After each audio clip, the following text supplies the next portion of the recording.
ഉമ്മൻചാണ്ടിയുടെ ജനസമ്പർക്ക പോലീസ് ജനനേന്ദ്രിയം തകർത്തതിനെ തുടർന്ന് ആശുപത്രിയിലായ LDF പ്രവർത്തകനെ പിണറായി വിജയൻ സന്ദർശിച്ചു. ഒത്തുതീർപ്പ് സമരത്തിന്റെ പേരിൽ നാട്ടുകാർ പ്രതിക്കൂട്ടിൽ നിർത്തിയ സഖാക്കൾക്ക് ആത്മാർത്ഥത തെളിയിക്കാനുള്ള അവസരമായിരുന്നു അത്. ഉമ്മൻചാണ്ടിയുടെ പോലീസ് നീചന്മാരുടെ കൂട്ടമായി എന്ന് പിണറായി പറയും. പാർട്ടിയുടെ അഭിമാനമായ സഖാവിനെ കാണാൻ പിണറായി ആശുപത്രിയിലേക്കെത്തി.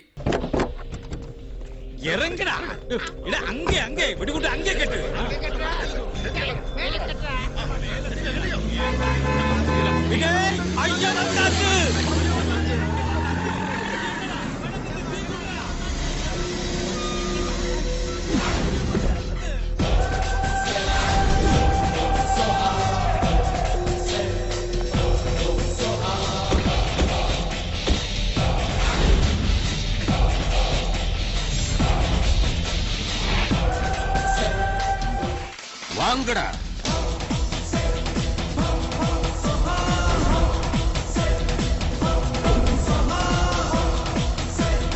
ജയപ്രസാദ് ഇപ്പോൾ ഒരാഴ്ചയായി ഈ ആശുപത്രിയിൽ കഴിയാണല്ലോ.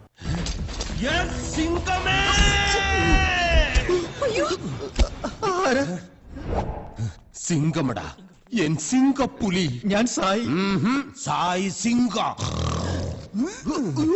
ഭയപ്പെടാതെ ഒന്നും പണ്ണ മാട്ടേ. ഇന്ന് അദ്ദേഹം പറയുന്നത് ഇപ്പോ വലിയ വേദനയില്ലാതെ മൂത്രമൊഴിക്കാൻ കഴിയുന്നുണ്ടെന്നാണ്. അപ്പോൾ എത്ര ഭീകരമായ അവസ്ഥയാണ് ആ ചെറുപ്പക്കാരൻ നേരിടേണ്ടി വന്നത് എന്നാണ് നാം കാണേണ്ടത്. ഇങ്ങനെയൊരു ഭീകരാവസ്ഥ പോലീസ് സൃഷ്ടിക്കുമ്പോൾ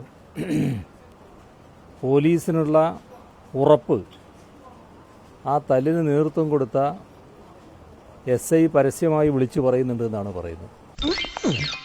സിംഗത്തെ ഒരു വാട്ടി പാത്തിട്ട് പോലാന്ന് വന്നേ. இந்த சிங்கத்தோட அப்பதானே பார்த்தாலே தெரியும். ഞാനല്ല.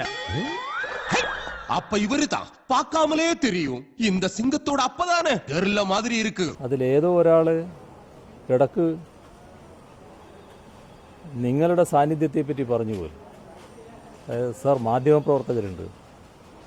മാധ്യമപ്രവർത്തകരുള്ളതൊന്നും സാരമില്ലടാ, തല്ലിക്കൊന്നാലും ഒന്നും വരാനില്ല എന്നീ SI പറഞ്ഞു എന്നാണ് പറയുന്നത്. അപ്പോൾ അവനെ കൊന്നുകളാ എന്നും കൂട്ടത്തിൽ പറഞ്ഞു എന്നാണ് പറയുന്നത്. അപ്പോൾ അത്രമാത്രം ഉറപ്പ് ആ SIക്ക് എവിടുന്ന് കിട്ടി? അപ്പോൾ സാധാരണ തലം വിട്ടുള്ള എന്തോ നീക്കങ്ങൾ ഈ കാര്യത്തിൽ നടന്നിട്ടുണ്ട്.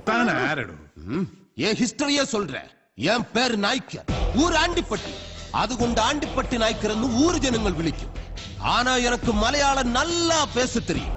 പരസ്യമായി നിയമലംഘനം നടത്തിയ നിയമപാലകർക്കെതിരെ അവരർഹിക്കുന്ന ശിക്ഷ ലഭിക്കുമാറുള്ള നടപടികളിലേക്ക് ഗവൺമെന്റ് നീങ്ങണം. അരിവാളെടുത്തു പാടത്ത് ചുമ്മാ പണിക്കിറങ്ങി.